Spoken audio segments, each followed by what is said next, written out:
Assalamualaikum warahmatullahi wabarakatuh. Waalaikumsalam warahmatullahi wabarakatuh. Pemirsa, saat ini kita masih ditemani oleh Buya As-Sofa. Yang Buya As-Sofa itu nama aslinya itu Bapak Kiai Haji Muhammad Nizam As-Sofa. Ya. Panggilan kita Buya As-Sofa. Juga oleh Cak Wahab ini yang setia menemani kita dalam perbincangan dan pembahasan tentang bagaimana berislam yang sempurna atau berislam yang baik itu. Tadi tahapan yang pertama untuk berislam yang baik adalah melaksanakan taubat. Yang taubat itu tidak akan pernah bisa berhasil tanpa didampingi oleh pembimbing dalam pertaubatannya itu. Dan kita akan bertanya kepada Buya, tahapan kedua itu menurut di dalam Bugiyatus Salik itu istiqomah Buya. Istiqomah. Nah, bagaimana penerapan seorang yang mau berislam menapaki manzilah atau menapaki tahapan istiqomah ini? Iya. Ringkasnya, fastaqim kama umirta, la kama raghibta. Beristiqomahlah sebagaimana yang diperintahkan kepadamu. Nah, ini berarti nggak boleh menurut selera si pelaku. Kalau menurut selera si pelaku, ya ini nafsu. Iya, iya. Harus selera Allah dan Rasulnya. Itu yang kemudian diwakili oleh kiainya atau gurunya. Iya. Istiqomah selalu di ketaatan. Nah, ketaatan ada yang utama, yang fardu, ada yang wajib, ada yang sunnah muakkad, ada semacam itu. Dari semua ketaatan yang harus diistiqomahi adalah istiqomah fi talabil ilm, terutama bagi orang awam, karena ilmu itu imamnya amal. Iya, iya, iya. Amal itu ditentukan oleh ilmu. Maka Islam sedemikian rupa menekankan fardunya menuntut ilmu minal mahdi ilal lahdi, dan kapanpun dimanapun kita diperintahkan terus istiqomah mencari ilmu Allah yang di Al-Quran segitu tebalnya itu dan hadis Nabi. Untuk menjalankan istiqomah ini gandeng dengan ilmu. Gandeng dengan ilmu, ya, ya, ya. Tanpa ilmu amal kita ditolak. Kalau lihat tahapan tadi setelah taubat kemudian istiqomah, ini berarti istiqomah itu dalam rangka membenarkan pertobatannya, begitu ya? Membenarkan pertobatannya. Artinya membuktikan pertobatan. Yang kemarin Buya menyampaikan, siapa yang mengaku bertobat kemudian tidak belajar ilmu, ya. Nah, ini berarti bukti dari pertobatannya itu benar, dia benar-benar minat taibin adalah istiqomah dalam mencari ilmu, begitu. Iya, istiqomah mencari ilmu. Ya, itu ada yang mengatakan kok mencari ilmu istiqomah? Biasanya kan istiqomah fil ibadah, itu gimana Buya itu? Ya, sama benarnya. Sama benarnya ya. Mencari ilmu itu ibadah yang double malah. Ibadah yang utama. Memang sepintas orang awam menilai itu seperti bukan ibadah, padahal itu ibadah yang menentukan ibadah-ibadah yang lain. Itu imamnya ibadah. Maka ya sekali lagi beramal tanpa ilmu itu di Islam ini ditolak. Alias Islam benar-benar memerintahkan untuk dasar dari setiap amaliyah itu harus diketahui supaya mantap, yakin dan bisa benar-benar istiqomah. Karena nggak disebut istiqomah kalau nggak sampai mati. Nggak ada batasan sampai kapan. Ya terus sampai tidak bisa melakukan karena Ya karena mati. Karena mati. Nah kalau demikian tadi, sebagaimana awal disampaikan Buya, fastaqim kama umirta, la kama roghibta. Nah kalau di pertobatan, orang yang mau bertobat itu harus ada saksi bahwa dia telah bertobat. Ya. Ya mesti saksi ahli. Nah kalau istiqomah ini apa juga begitu? Ya harus ada guru. Yang menjadi saksi bahwa dirinya istiqomah begitu. Nah, yang membimbing keistiqomahannya ini dan mengawasi deh, mendorong ketika mogok atau menarik ketika berhenti. Ini tanpa ada yang mendorong, menarik, mengawal, menyemangati, kalah nantinya. Ya memang sulit Cak Wahab itu kalau istiqomah itu kan mudawamah, ajek. Nah, kalau ajek itu tidak ada yang mendampingi, tidak ada yang mendorong ketika macet, tidak ada yang narik ketika itu, tidak bisa. Seperti kita itu ngangkat sesuatu itu loh. Untuk menaikkan kan gampang. Tapi sebagian orang itu tergantung motivasinya. Gitu ya. Saya dulu ketika pingin kaya, saya istiqomah mengamalkan surat Waqiah. Oh iya. Nah, gimana istiqomah yang semacam itu ya? Ya motivasi istiqomah ya harus motivasi yang benar, yaitu sebelum mengamalkan ibadah harus mencari ilmunya ibadah itu. Karena amal baru diterima setelah ikhlas. Dan ilmunya ikhlas ini Masya Allah. Iya. Boleh dikata bahwa taubat itu juga harus ada ilmunya. Istiqomah juga harus ada ilmunya. Nah kira-kira ilmunya bisa istiqomah ini apa? Ya. Ilmunya ya ada di al-alim, di gurunya itu.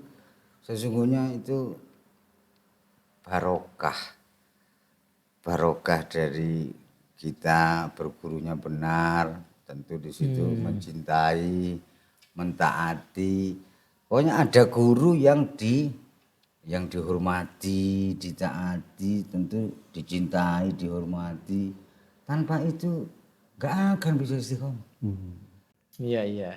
Nggak akan bisa. Berarti istiqomah itu madat, ya. Madat. Iya, madat. Pemberian atau anugerah istiqomah itu. Iya. Hadis yang masyhur khairun min alfi karomah itu. Iya. Istiqomah itu bukan perkara mudah, itu karena harus mengalahkan dirinya sendiri. Kalau tadi disampaikan bahwa tidak ada batasan istiqomah sampai meninggal.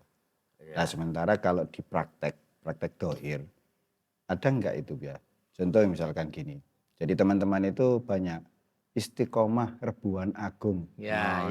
Kemudian dia datang sampai sini. Ya. Tapi begitu di majelis Rebuan Agung tidur. Nah ini sudah masuk istiqomah atau belum? Enggak lah. Ini ya Cak Wahab ini menyinggung ya. Nah, ini arti istiqomah. Istiqomah yang dimaksudkan di tahapan berislam menuju kesempurnaan keislaman ini. Tertidur masih termasuk kalau tertidur. Tapi kalau tidur ada kesengajaan atau apa ya itu ya Abu Nawasan itu Tapi ternyata istiqomah itu bukan hanya sekedar ajek dalam konsep zahir. Gitu toh, Cak Wahab. Ya, harus dibarengi dengan istiqomah batinnya. Tapi kalau di makom Islam ini kan urusannya kemarin disampaikan bahwa mereformasi dohir. Iya, mengkonstruksi dohir. Ya, kalau nah kan cukup istiqomah dohir. Ya. Dari tobat itu ya istiqomah lahiriah dulu memang. Tapi menuju istiqomah batin atau istiqomah hati. Ini tujuan dari istiqomah. Pilar istiqomah fitaat ini intinya sampai menikmati ibadah. Jadi menikmati, namanya menikmati itu kalau ditinggal itu wali ane ngelakoni maksiat itu menyesal gitu. Ini meninggalkan keistiqomahan ini ya menyesal. Jangan melakukan hal-hal yang membuatmu menyesal. Nah, kalau belum disebut istiqomah, kalau belum menikmati amal soleh apapun itu. Iya. Nah, kalau ditinggal itu yang menyesal. Sama dengan maksiat itu. Kalau dilakukan setelah melakukan menyesal. Ini meninggalkan ketaatan. Ketaatan nggak boleh ditinggal. Ini hasilnya menyesal. Nah, ini menyesal yang lebih halus ini. Iya. Dibanding yang meninggalkan maksiat itu. Iya. Apakah termasuk istiqomah, Buya? Jadi misal saya 1 tahun atau 1 bulan ngajinya di belakang. Jadi istiqomah tempat. Ya. Kemudian saya ada yang menyuruh ngaji kok di belakang, di depan gitu loh, biar ngajinya bisa. Nah ini masuk istiqomah atau yang benar istiqomah saya tetap di belakang atau gimana? Enggak, kalau tetap di depan itu iya. Kalau tetap di belakang ini ya lain lah. Itu sama dengan istiqomah terlambat itu. Aku istiqomah terlambat. Setelah menduduki baris terdepan, nah ini itu tetap di depan ini harus. Tapi kalau tetap di belakang. Itu tadi istiqomah sebagaimana rohibahu itu. Iya, ini yang nggak boleh. Kama umirtan itu ya. Iya. Ada peluang untuk maju, harus maju. Berarti istiqomah itu juga mendorong terus untuk lebih baik. Ya iya. Inilah yang sering disalahartikan oleh orang awam itu. Bahkan mungkin saya sendiri itu istiqomah itu yang penting tempatnya. Tadi ternyata Buya menyampaikan istiqomah itu tidak di akhir. Justru istiqomah itu penyesalan yang ada di depan. Jika tidak melaksanakan itu penyesalan tapi di depan bukan di akhir. Ya masuk kategori termasuk istiqomah tempatnya itu bagi yang sudah menduduki tempat terbaik terdepan. Itu harus diistiqomahkan di posisi itu. Kalau enggak berarti kalah. Berarti kemunduran, wong harus terus maju atau menaik. Iya. Nah, kalau yang tadi itu ya yang enggak lah. Ada peluang baris di depan. Alhamdulillah. Nah, gini. Setelah bisa menduduki tempat yang mulia, yang di situ harus dipertahankan. Dan mempertahankan juara itu lebih berat daripada meraih. Artinya wilayah istiqomah itu di Islam, di tahapan Islam ini batasannya mana? Seluas apa? Jadi tadi kalau ada istiqomah tempat, istiqomah waktu mungkin atau gimana ini? Wilayah istiqomah di tahapan Islam ini. Dia di semua perintah-perintah. Namun ya biqadri mastato'. Nah, semua itu ini rahmat Allah dan Rasulnya itu selalu memberikan keleluasaan dan kemudahan dan tidak memaksa di luar kemampuan. Ini hendaknya dilakukan secara bertahap. Enggak boleh digiat nanti genjot terus nanti ini malah enggak berhasil istiqomah. Mungkin ilmunya istiqomah tadi itu tidak tahu. Istiqomah. Gambarannya seperti lari maraton. Walaupun tenaga masih banyak, karena dikeber ini, suduan terus gotong. Harus, ini ilmunya. Ini menunjukkan enggak nafsu. Tapi kalau diget kalau nafsu ya enggak terus. Artinya bisa disimpulkan bahwa istiqomah itu hanya di hal baik dan pasti. Benar. Kalau hal mubah bisa gimana? Mubah tidak termasuk taat. Istiqomah itu gandengnya istiqomah fit taat. Di ketaatan itu pasti perintah.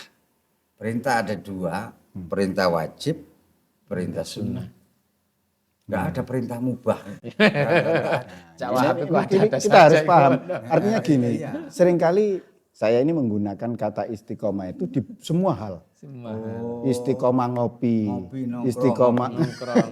Nah, ini kan berarti salah. Istiqomah ngerasani. Ini kan enggak kalau itu jelas ya.